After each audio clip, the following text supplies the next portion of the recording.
यीशु मसीह की जब इस दुनिया के अंदर आमद हुई तो एक चुनाव किया गया और यहां पर एक कंवारी लड़की का चुनाव था, यानी मुकद्दसा मरियम का चुनाव किया गया।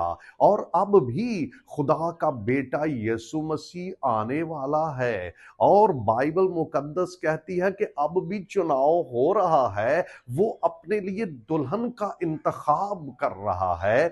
और क्या मैं और आप उसके चुनाव के अंदर आ सकते हैं? हम देखेंगे मुकद्दसा मरियम का चुनाव हुआ तो उसमें क्या खूबी थी।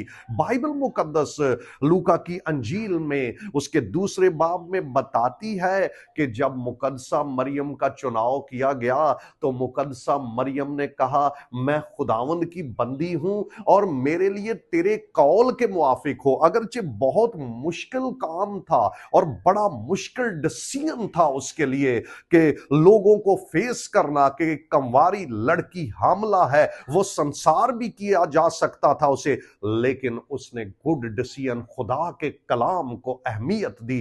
याद रखिए, अगर आप खुदा के कलाम को अहमियत देते हैं तो आपका चुनाव हो सकता है। अब भी मुकाशफा की किताब के 19वें बाब में लिखा है कि बहुत खुशी और शादमानी है क्योंकि बर्रा की शादी आ पहुंची है और उसकी बीवी ने अपने आप को तैयार कर लिया है। याद रखिए, दुल्हन अपने आप को तैयार करती है और तैयारी खुदा के कलाम से है। अगर आप खुदा के कलाम को सुनने में तेज हो जाएं तो आप यकीनन यीशु की दूसरी आमद में शरीक होंगे। और याद रखिए, आपका मकाम ये होगा कि आप को वो अपने साथ तख्त पर बिठाएगा, अपनी दुल्हन को वो अपने साथ बिठाएगा और लेकर जाएगा। बाइबल मुकद्दस बता रही है कि वो आने वाला है और वो अपनी दुल्हन को लेकर जाएगा। खुदावन आपको बरकत दे।